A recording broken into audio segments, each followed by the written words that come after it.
Hi friends, பாரம்பரிய சமையலுக்கு பேர் போன திருநெல்வேலியோட ஸ்பெஷல் இடி சாம்பார் தாங்க.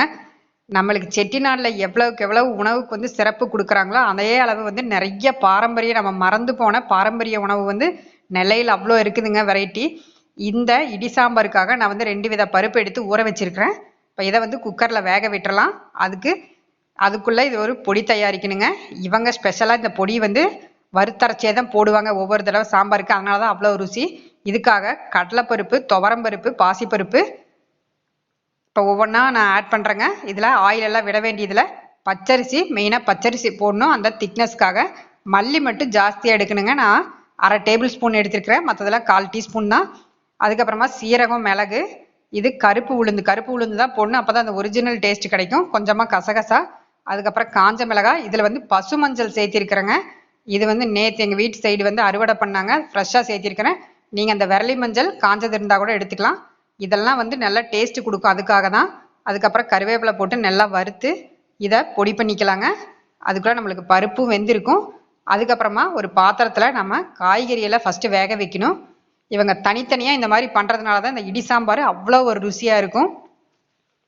இப்போ அந்த இடி சாம்பார் செய்யறதுக்கு இந்த மாதிரி பித்தளை பாத்திரம் தான் நம்மளுக்கு அந்த ஒரிஜினல் டேஸ்ட் கிடைக்குங்க. இப்போ இதில் ஆயில் விட்டுட்டேன்.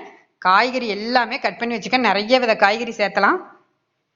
இப்போ இதில் கடுகு ஆட் பண்ணிக்கிறேன். இப்போ இதுக்கு ஒரு தனியாக ஒரு தாளிப்பு கொடுக்கணும், வெங்காய வடகம் போட்டு. இப்போ இதில் பெருங்காயத்தூள் ஆட் பண்ணுறேங்க.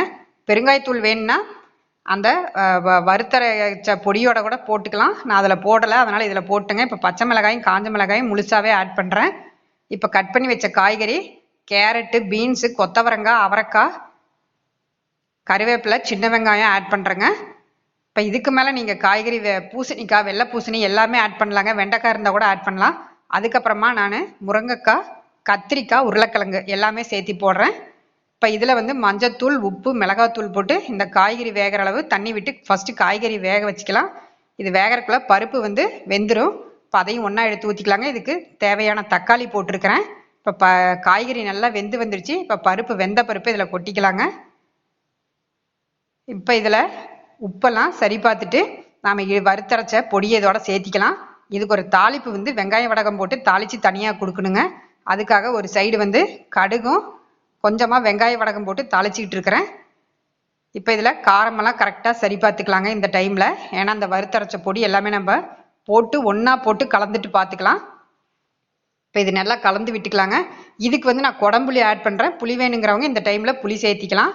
இது வந்து நான் டிஃபனுக்கு வைக்கிற சாம்பார், அதனால் நான் குடம்புளி சேர்த்திருக்கிறேன். லாஸ்ட்டாக கொஞ்சமாக மாங்காய் கட் பண்ணி போட்டுக்குவேன். அதுக்கப்புறமா கருவேப்பிலை, கொத்தமல்லி போட்டு அடுப்பை நல்லா இது குழம்பு நல்லா காஞ்சதுக்கப்புறம் அடுப்பை அப்படியே மூடி வச்சிடலாங்க சிம்மில். அது ஒரு 5லிருந்து 6 நிமிஷம் ஆனதுக்கப்புறமா நம்ம எடுத்து சர்வ் பண்ணோம்னா சாம்பார் அவ்வளோ ருசியாக இருக்கும். இப்போ மாங்காய் போட்ட உள்ள இப்போ அடுப்பை சிம் பண்ணி மூடி வச்சிடலாங்க.